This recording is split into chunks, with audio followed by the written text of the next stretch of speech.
Hello and welcome to this edition of FYI Weekly, your official source for City of Greensboro news and information. Greensboro Transit Agency and the Piedmont Authority for Regional Transportation are providing free transportation to the FEMA Vaccination Center at the Four Seasons Mall in Greensboro. GTA passes are available at the customer service counter at the depot in downtown Greensboro. To obtain a free bus pass, provide vaccination appointment confirmation. A printed copy or digital confirmation will suffice. Part passengers can obtain passes at the Cobalt Transportation Center ticket window. Passes can be mailed in advance of your appointment by calling the Guilford Transportation Department at 336-641-2561. Guilford County Transportation and Mobility Services provides free transportation to people with disabilities. Rides must be reserved by noon on the business day before the vaccine appointment. Rides are provided as part of a shared ride service. GTA's Route 2 goes to the Four Seasons Mall. Service is Monday through Friday every 30 minutes starting at 5:15 a.m. through 7:30 p.m. and hourly from 7:30 p.m. to 11:30 p.m. Saturdays are hourly from 6 a.m. to 10 p.m. Visit the GTA website or call 336-335-6499. Part Express Route 2 goes to Four Seasons Mall. Service is Monday to Friday from 6:15 a.m. to 8:45 p.m. and Saturdays are hourly from 7 a.m. to 6 p.m.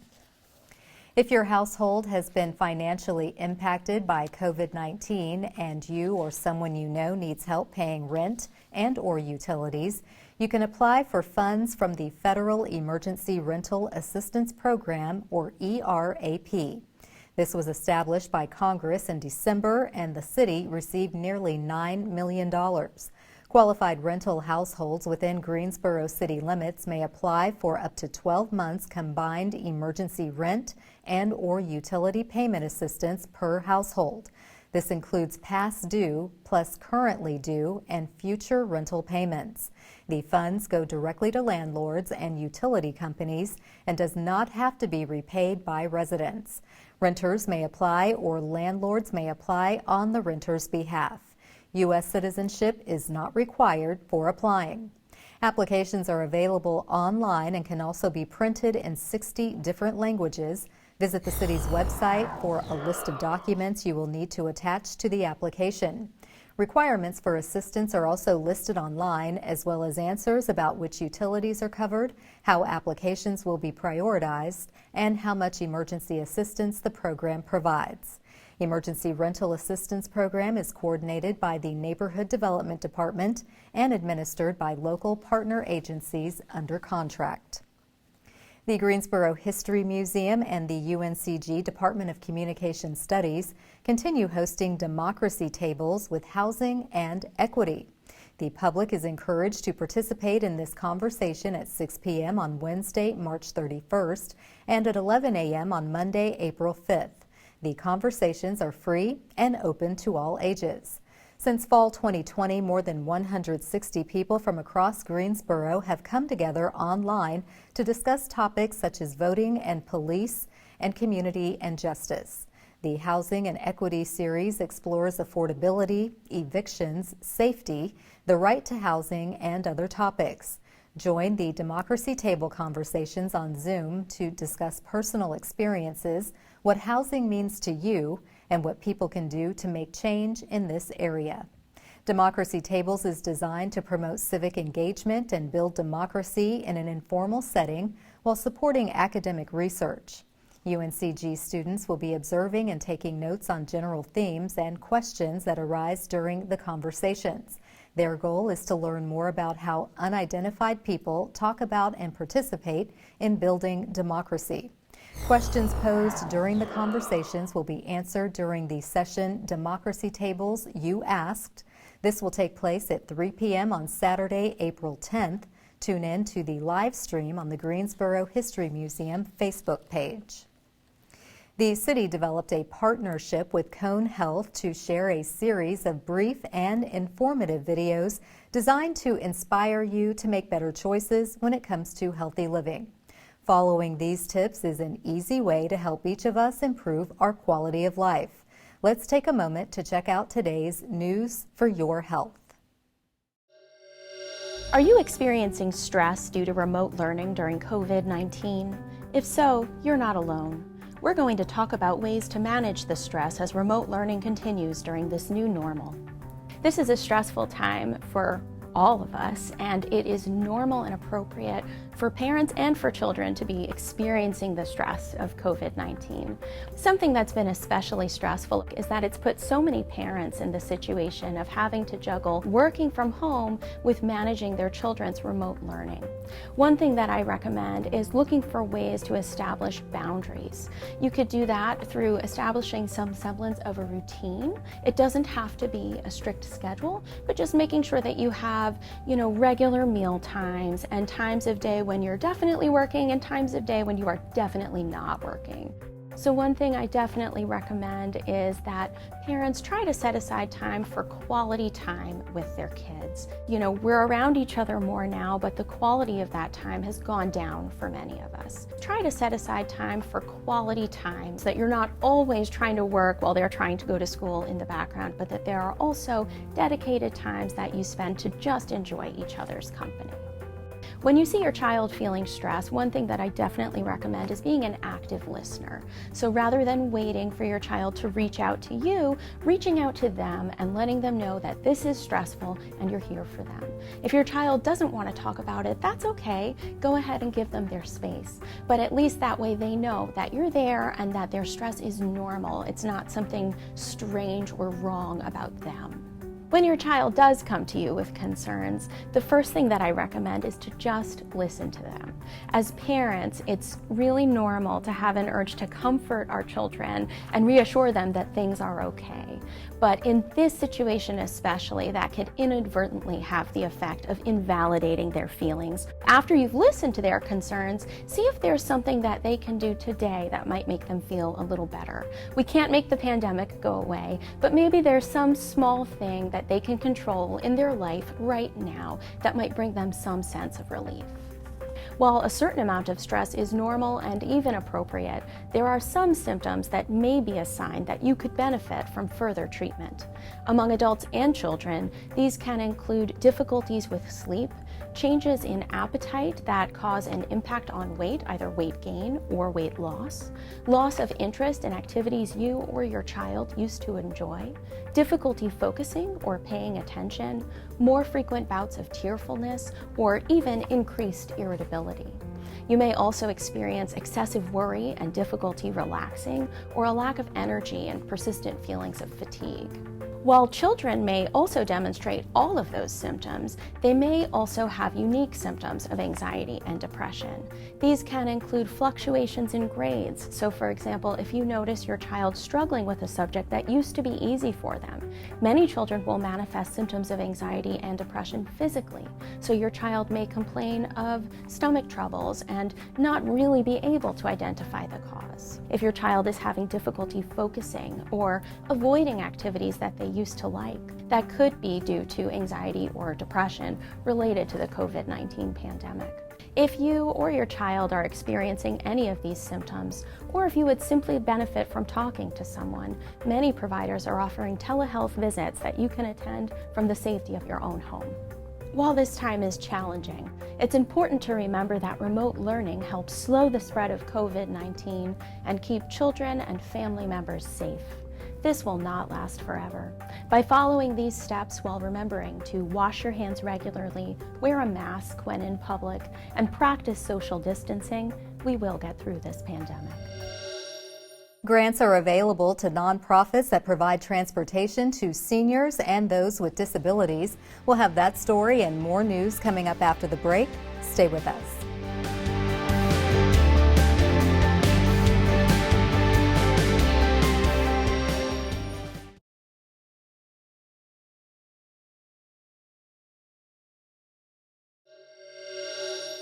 Welcome back to FYI Weekly. The Greensboro Urban Area Metropolitan Planning Organization, or MPO, has federal grant funding available for eligible government agencies and nonprofits to provide transportation to seniors or individuals with disabilities. Grant applications are due on April 14th. Section 5310, Enhanced Mobility for Seniors and Individuals with Disabilities, will provide an estimated $266,000 in grants. This goes to transit capital or operating projects as identified in the MPO's adopted Coordinated Human Services Transportation Plan. The grant funding is subject to change. The application and project eligibility guidelines are available online. The Greensboro Urban Area MPO coordinates transportation planning for much of Guilford County, including the city of Greensboro and the towns of Oak Ridge, Pleasant Garden, Sedalia, Stokesdale, and Summerfield. The MPO's policy board is made up of elected officials from Greensboro and Guilford County, along with a member of the North Carolina Board of Transportation. For more information or to request a copy of the grant application, visit the MPO website or contact Tram Truong at 336-373-2903. The Greensboro Public Library and UNCG Department of Communication Studies began a partnership offering learning circles in June 2020. A learning circle is a facilitated group of learners coming together to achieve educational goals or explore a new topic. Participation is free. Recent topics include social justice, technical support fundamentals, coding for kids, healthy cooking, job skills, and poetry writing. Facilitators are seeking community feedback on topics to be offered for future learning circles. The Greensboro Public Library is one of 5 grant recipients of the National Communication Association Center for Communication, Community Collaboration, and Change through the UNCG Department of Communication Studies. The center seeks to facilitate partnerships with community-based organizations, creating sustainable change for underrepresented and/or vulnerable communities. To learn more about learning circles, contact Beth Sheffield. For more information about library events and resources, visit the library's website. The Greensboro Youth Council, or GYC, is accepting submissions for the Cultural Awareness Photo Voice Project. Students ages 13 to 19 can submit original photos answering the question, how does society view your culture versus how you view your culture? The purpose of this project is to provide teenagers an opportunity to showcase both their creativity and their culture to the community. Photos are due by March 31st. Visit the city's website to access the online form to obtain more details and to submit photos. All selected photos will be on display at the Greensboro Cultural Center in April. For more information, call 336-373-2734. The Greensboro Fire Department changed leadership less than 3 months ago following the retirement of Chief Bobby Nugent. Coming up after the break, we'll introduce you to the new fire chief and preview some of his objectives to move fire services forward. Stay with us.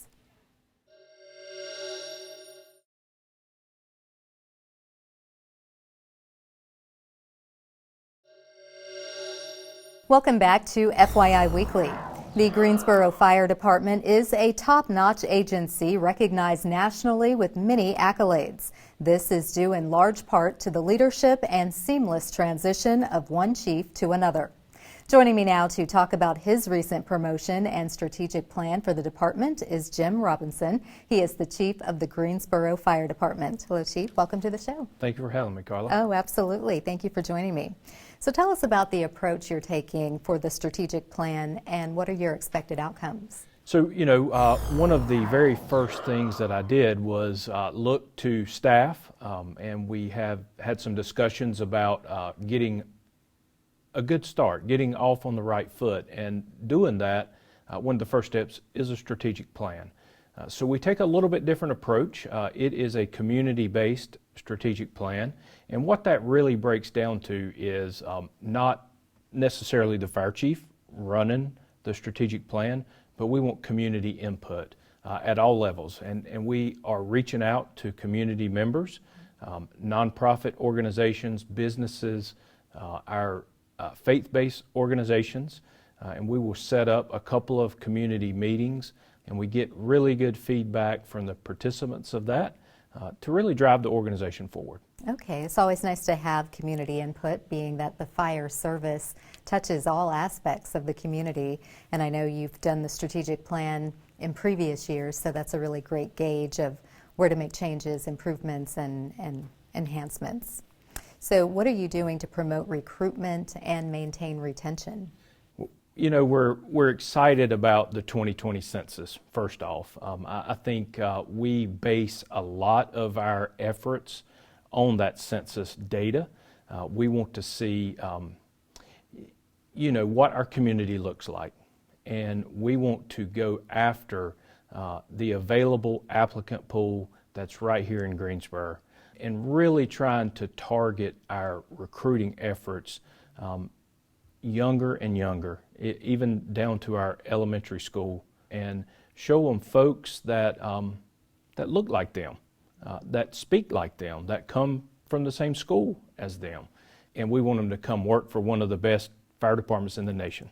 Absolutely. Now, once you start in fire service, so many times people stay for 20, 25, 30 or more years. How do you maintain that longevity? Oh, wow. That's a really good question. You know, Chief Nugent just retired with 42 years yes. plus of service. You know, so, you know, I try to model myself after what Chief Nugent did for longevity-wise. But, you know, it is a stressful job. At the end of the day, it's a very stressful job. And I feel like longevity, it's about family. Yeah. A fire station is family, and we build friendships and relationships that last forever. They last a lifetime, and I think that's really, at a granular level, that's it. It's about just relationships. Now, touching on what you said about how stressful the job is as chief, how do you monitor the physical demands and the mental rigors of being in fire service? Yeah, you know, so some things that we have in place that we're excited about each and every day. Our mental health challenges are no different than any other profession. It's, you know, we deal with PTSD.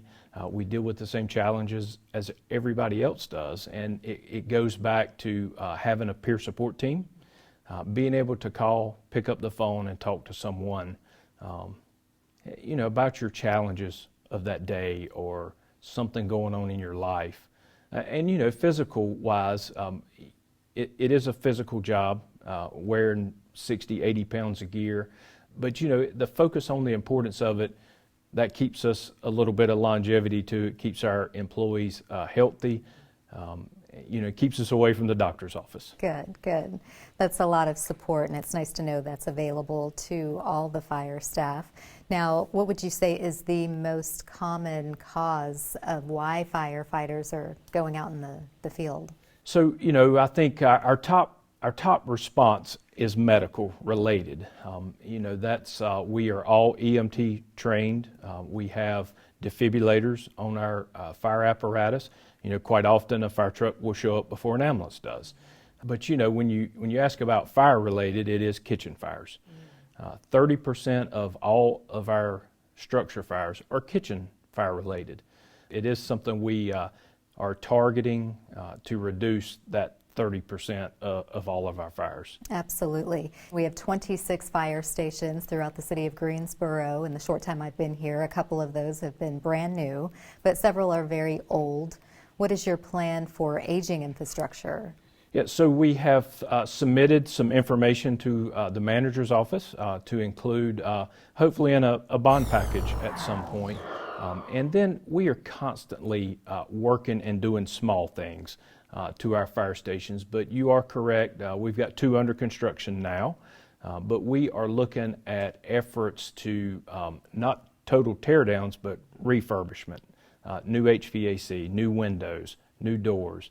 We will be able to get another 50 years out of those buildings for a much smaller investment than tearing it all the way down. Yeah. So, you know, we're looking at some strategies for that. And that leads me to my last question, continuous improvement. That sounds like refurbishment falls under that category, but what do you mean by continuous improvement? Yeah, so, you know, that is a term that we use quite often, especially with our accreditation model.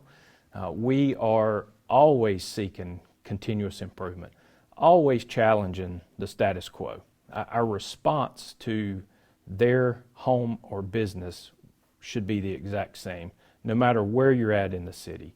And then we do what's called a self-assessment.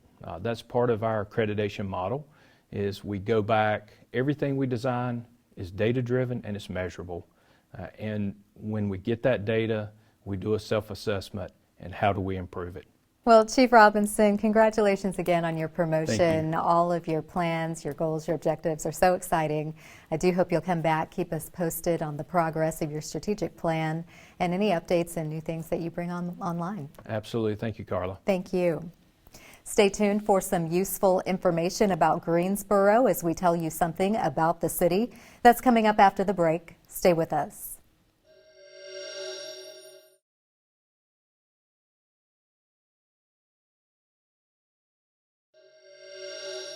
Welcome back to FYI Weekly.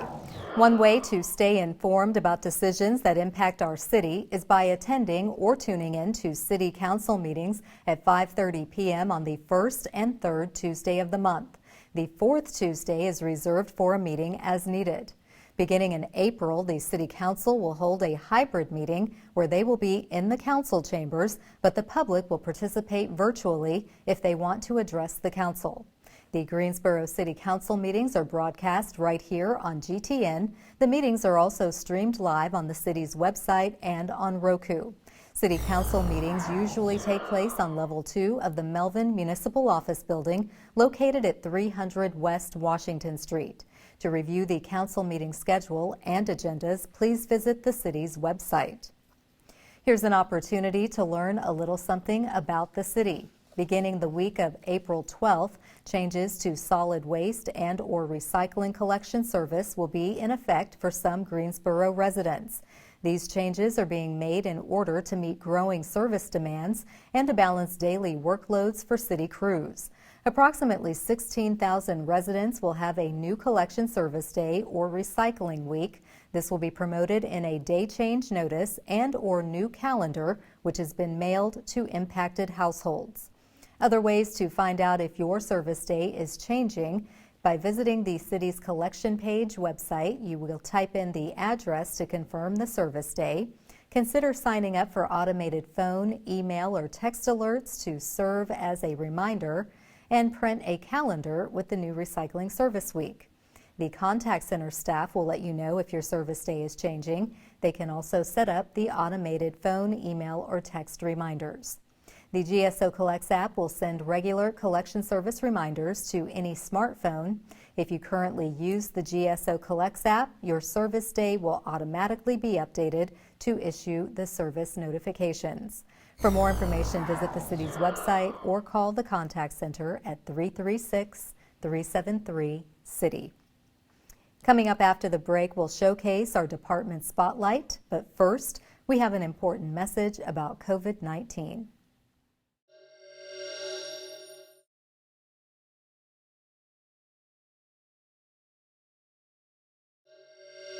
Remember the 3 W's.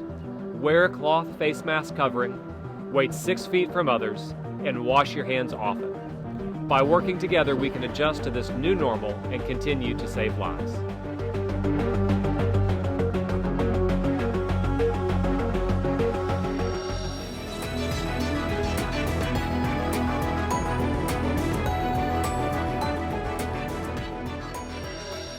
Welcome back. The City of Greensboro has more than 20 departments and several divisions committed to serving you, our residents and visitors. Let's go behind the scenes in our department spotlight. This spring, the Greensboro Parks and Recreation Department will offer adaptive golf clinics for ages 7 through adult and First Tee Challenger Golf for kids 10 and older. The adaptive golf clinics will be held from 10 a.m. to 11:30 a.m. Saturday, April 17th, and 9 a.m. to 10:30 a.m. on Saturday, May 22nd at Gillespie Golf Course. Register for this free program online. The clinics are designed to teach adaptive techniques for individuals with physical disabilities. No previous experience is needed to play. First Tee Challenger Golf will be held from 4:30 p.m. to 6 p.m. on Wednesdays from March 31st to May 5th at Gillespie. Participants will have the opportunity to learn adaptive techniques taught by golf instructors. Modifications will be offered. The fee is $10 and registration is required. Sign up on the First Tee website. To learn more about Parks and Recreation's adaptive and inclusive recreation programs, visit the city's website. Straight ahead on the other side of the break is this week's Way to Go GSO shout out. Stay with us.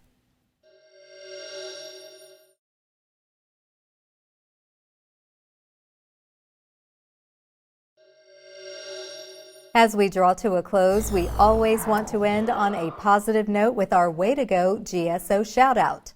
This week's shout out goes to the Greensboro Science Center. The Science Center welcomed 14 Caribbean flamingos from the Fort Worth Zoo and a serval from Moody Gardens. The 12 male and 2 female flamingos joined 6 males who came to the center from Riverbank Zoo in February.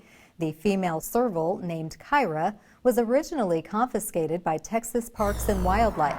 The animals are destined for Revolution Ridge, which is the zoo expansion scheduled to open in late May.